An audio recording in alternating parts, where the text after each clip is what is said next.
Hello everybody, my name is Bob and this is a KSP Quickie. What we're going to do today is do a very simple basic mission to the moon. Now most of the time when I've been doing these in the past, and I haven't done one for a while, um, most of the time I assume people kind of know the game. This time I'm going to explain everything that I'm doing as I do it. So for long-time viewers, people who know KSP, that part may be kind of boring. But maybe there's some people who haven't played KSP yet, and so they might want to know. All right, so we're going to just go with a very simple Mark One command pod. Safety first. We need a heat shield.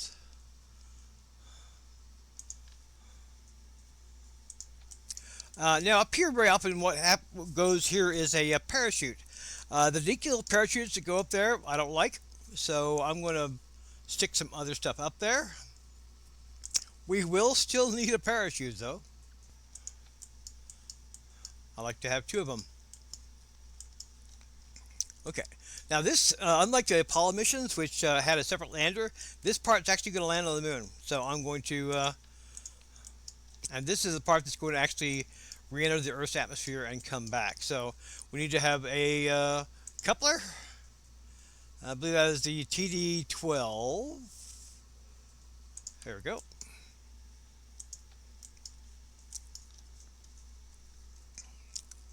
Now we're going to do the ascent and return stage. And this ascent and return stage is going to need an engine. It won't need a whole lot of an engine, but it will need an engine. So go ahead and put a Terrier on here.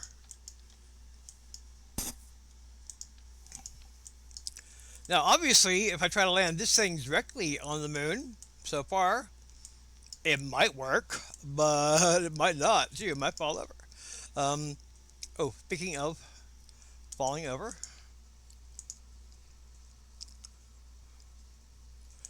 these are reaction wheels. Basically, wheels are used by satellites to change the orientation of the spacecraft without having to use fuel or you know, uh, reaction control thrusters. And this is how we're going to attach our landing legs. There we go.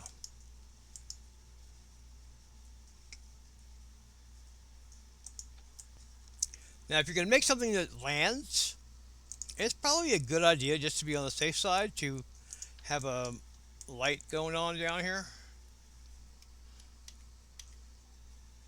So in case you happen to, land in the dark,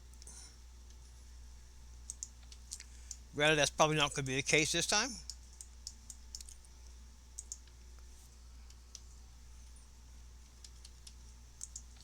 There we go.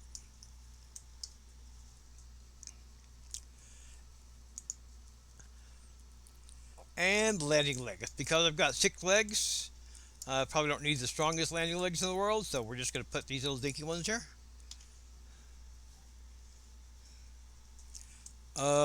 Or we may not, because that doesn't seem to reach very well.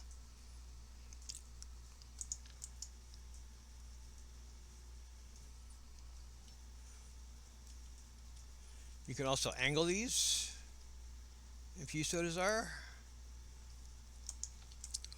What we don't want to have happen is have these landing legs break and have this engine bell get damaged, because if that happens, we're not coming back.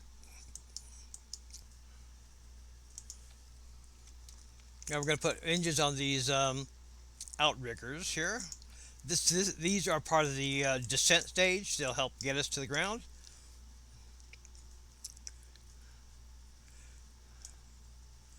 Now this is the staging. In other words, just like rockets have first stages, second stages, third stages. This is the staging, which is a little bit more complex than just 3 stages. Um, all these need to be on the same stage. There we go. And this needs to be on a prior stage. What's going to happen is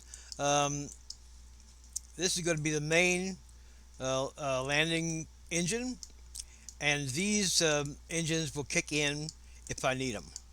Uh, Basically, I'll set up an action group here.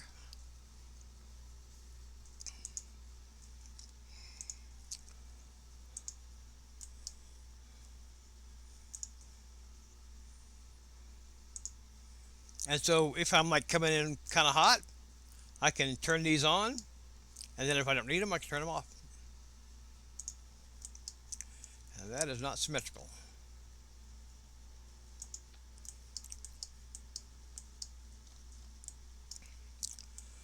Okay, now the astronauts, Kerbal will have jetpacks, so they can actually just fly up here and get into this door. But it's nice to have it set up where you can actually get on the rocket without having the fuel the jetpacks, because the jetpacks have a limited amount of fuel, and if you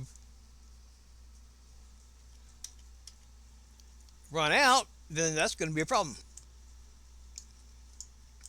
All right, now it goes all the way to the ground.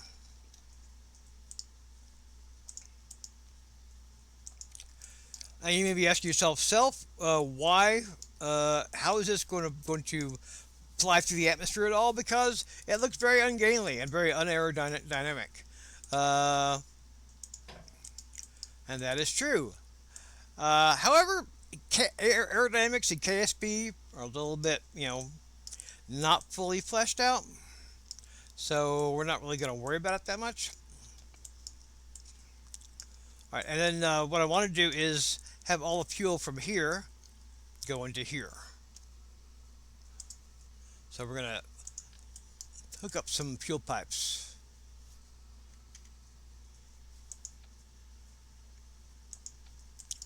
So it's going to land on these legs. They're going to go do their business. And then it's going to take off, and then once these tanks are empty, which these are going to drain into this before this tank will be used, then we'll jettison them. Okay, now what we're going to want to do is we want this thing to be a little fatter going down, because it's going to need more rocket and more fuel as it goes down.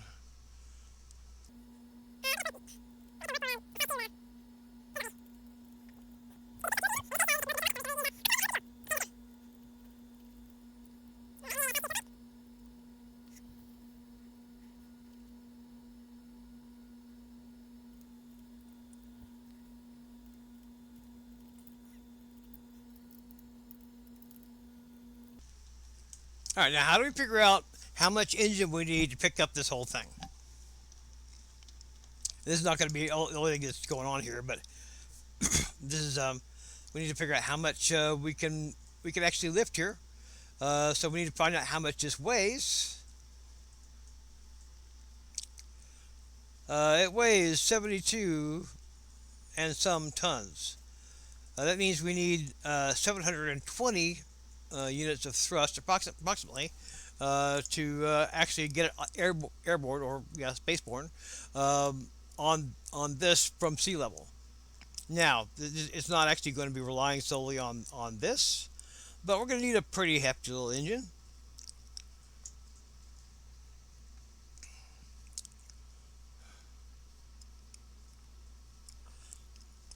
I actually think in this case the skipper will do fine.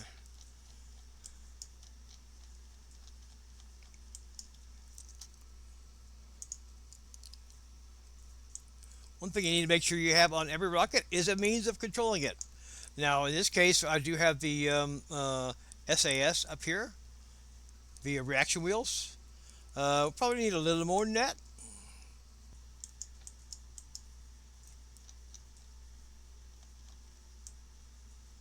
Okay. Now, this is not going to be all the push we got. We're going to have some more.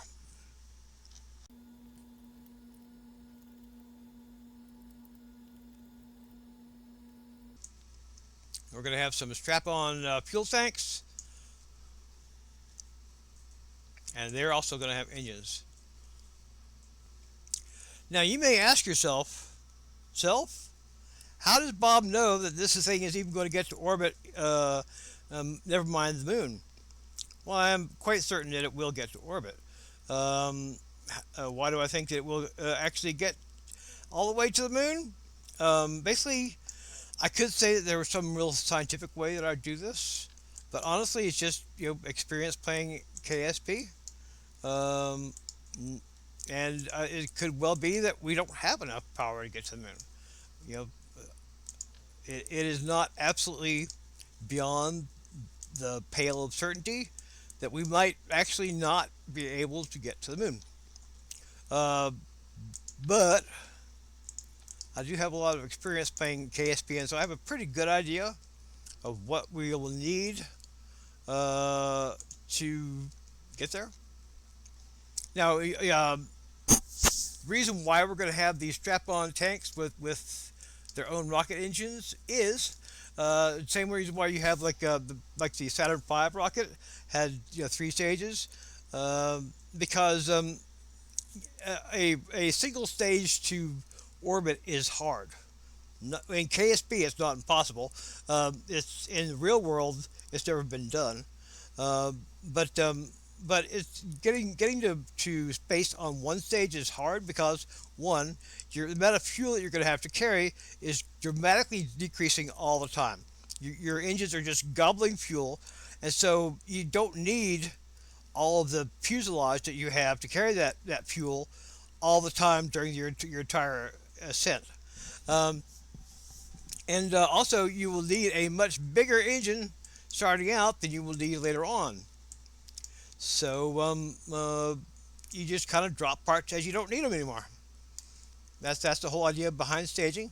This is different from sort of vertical staging in the way it's set up, but it's not. I mean, it's the same basic idea.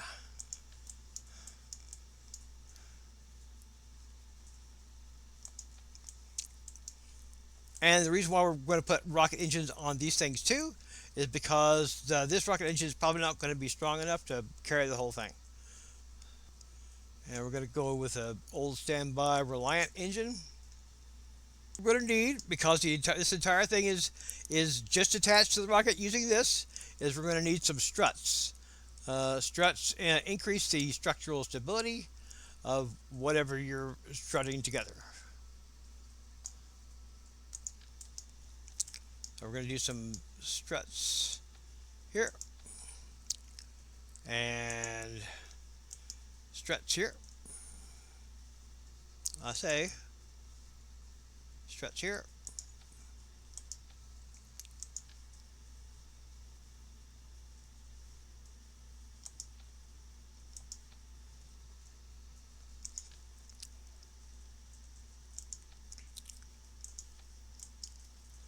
Would this work without struts? It's possible. It is far from certain, however, and obviously on space programs, you kind of like things to be as certain as possible. You don't really want to just play fast and loose with multi-billion-dollar spacecraft. Okay, one of the other things we're going to need on this is a thing called cephatrons. What are cephatrons? Cephatrons help your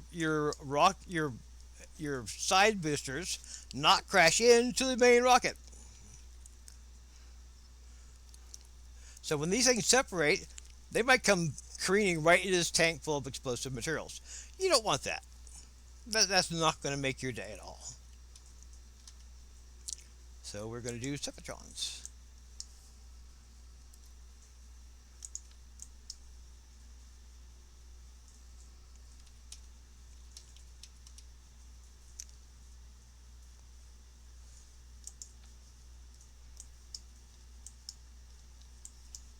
We got they're lopsided. We got cephatrons on both sides.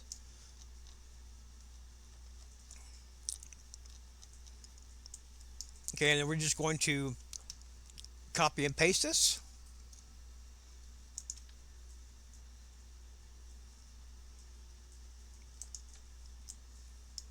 There we go. Now, are we going to have all these burn at once and then when they're empty, drop away? No, we're not. we're going to have these two feed into the other two, and then those two feed into the main tank. So these feed into these, and these feed into these.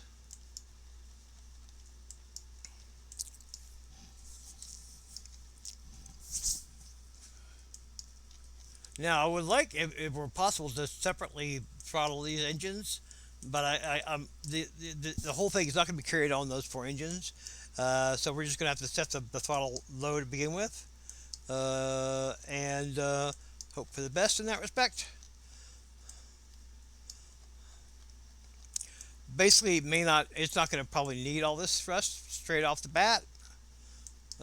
So we'll just start with the throttle down a little bit. Okay, what we need to focus on is whether the staging is set up right. That's in the first stage.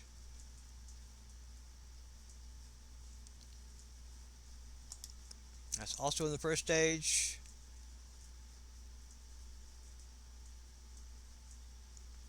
That's also in the first stage. Now these are all the separatrons.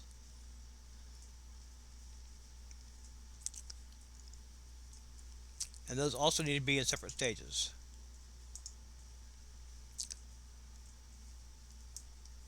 Because those two, these and these are not going to drop off at the same time.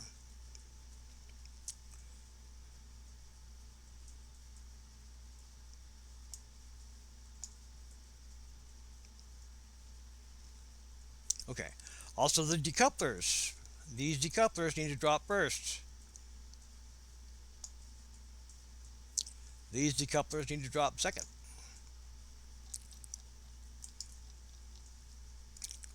That's that decoupler. That's that engine. Those are those engines. That drops the descent stage, and that gets it ready for re-entry into Earth's atmosphere. All right, this keeps it stable during launch or before launch. So that's also going to have to be on the first stage, and it is. Now, is there anything that I've forgotten?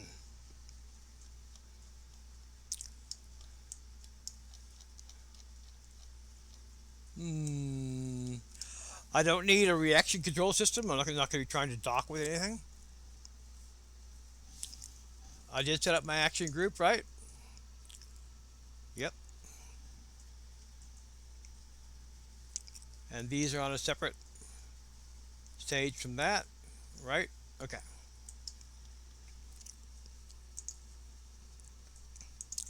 All that is left is to. Oh, this thing only carries one person. I thought that was a double one. All right, well, we're just heading to Jebediah, I guess. Whatever. I could change it over for the two-person module. Whatever. All right, are we ready? I believe so, but it could wind up that it does not succeed on the first try. That happens, even with me. All right, safe and launch.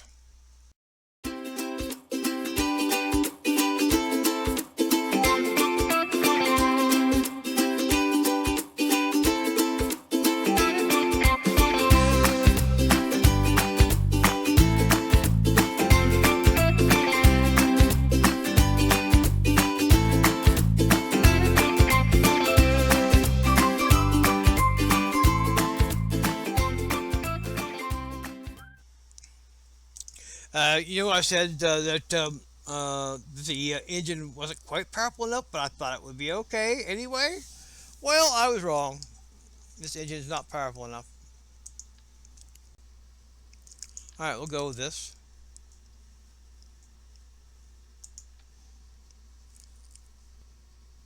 All right, that should work.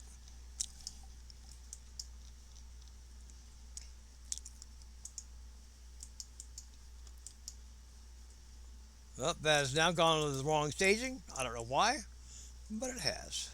All right.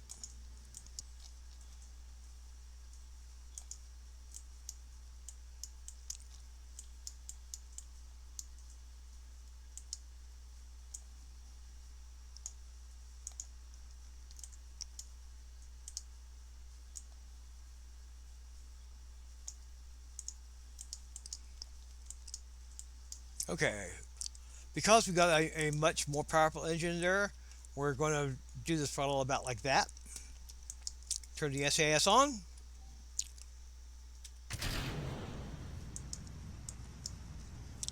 It's still rising in a fairly stately manner, but I'm fairly confident it should be able to get where it's going.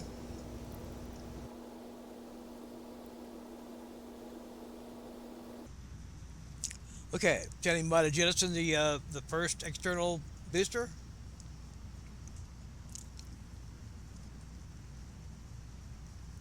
And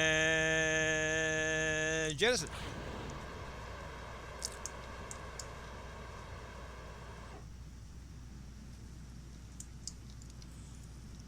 I'm going to go ahead and give a little bit of a start to our gravity turn. Just enough to kind of get us tilted over a little bit. There you go. Now notice that when I maneuver, this engine nozzle kind of moves around. These don't. This is a vectoring engine. These are not vectoring engines. A vectoring engine can change its where it's pointed at to maneuver. All right, standing by for the jettisoning of the second boosters. And bye.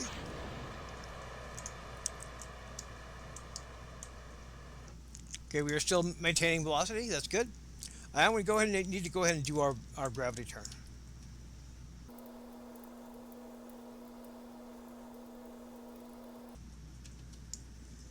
It's bucking me.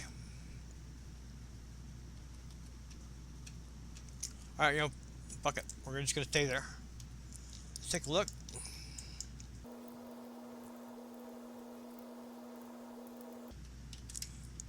Probably should have put a large SAS on the booster itself.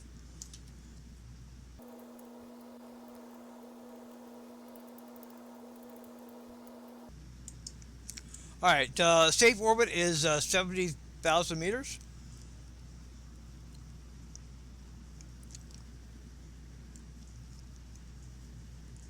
So we're going to get the apoapsis, which is the highest point of the trajectory, above 70,000.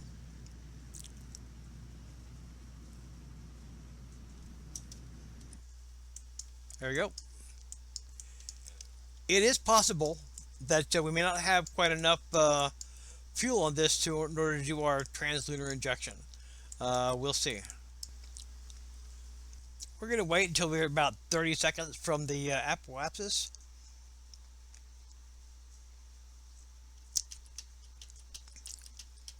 Let's try to get moved over a little bit.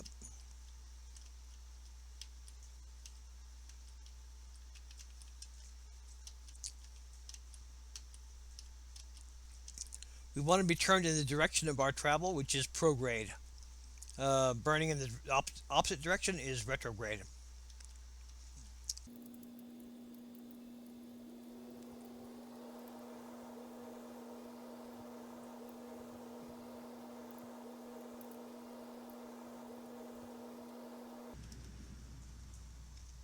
All right, good enough. How much juice we got in here? I could probably do part of the translunar injection on the descent stage. Let's go and get set up for doing that.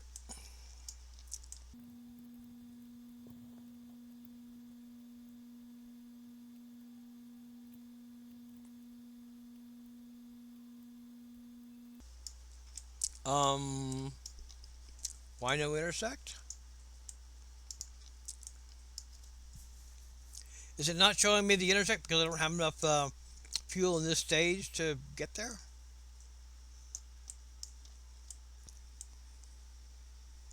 Oh, I know why. Uh-huh. Not compensating for the movement of the moon, I believe. There we go.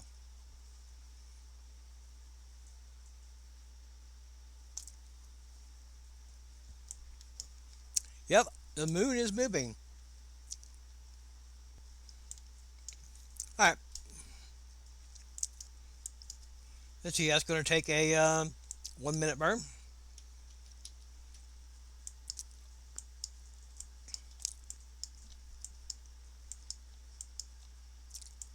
And I may have to do part of the burn on my descent engines.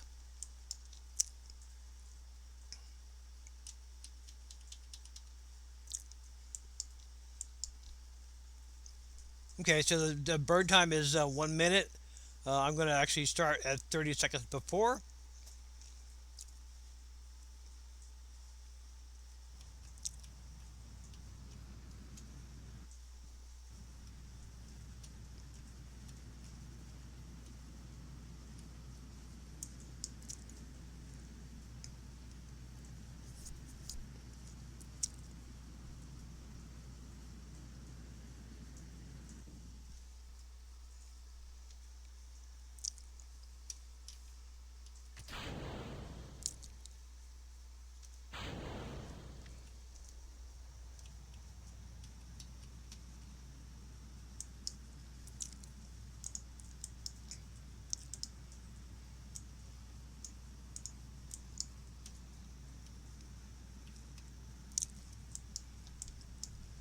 That might throw my timing off slightly.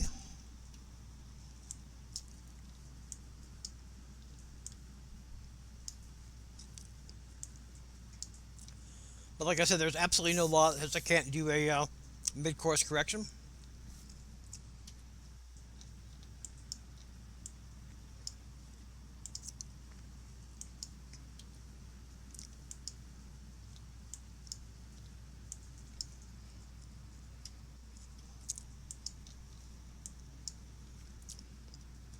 I could turn on the side engines, but I'd rather not deplete the fuel in the side tanks any faster than I need to.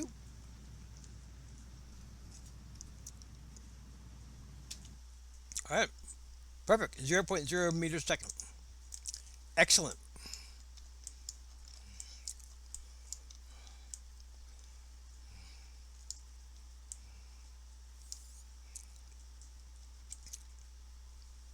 Okay, as we can see that the inclination of the orbit is a little bit wonky. So we're going to fix that right here.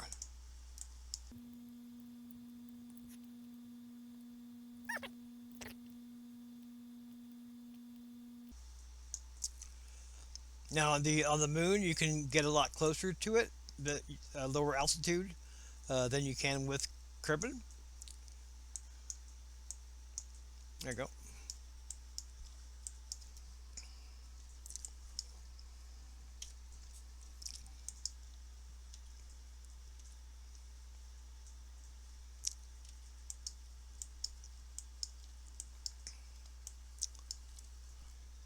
Our brave Kerbal dot Jebediah Kerman is heading for the moon.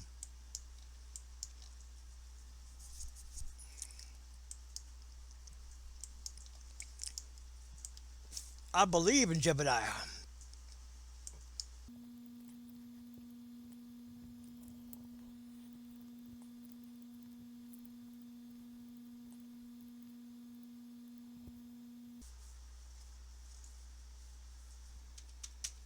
Okay, we're approaching the maneuver. Um, these are all controls for your SAS. Clicking this will turn you prograde. Turning this way will turn you retrograde. As the signs suggest, Clicking this will turn you at a normal uh, attitude, and this will turn you anti-normal. This will turn you in the direction of your maneuver. So we'll go ahead and do that.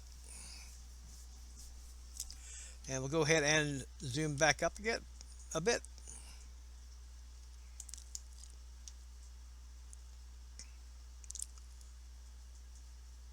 Good enough?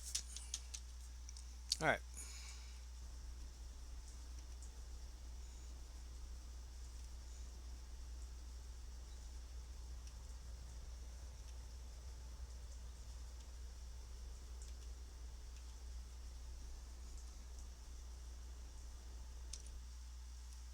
There we go. All right, now we got a periapsis of 73,000, and we are much more on a level orbital inclination.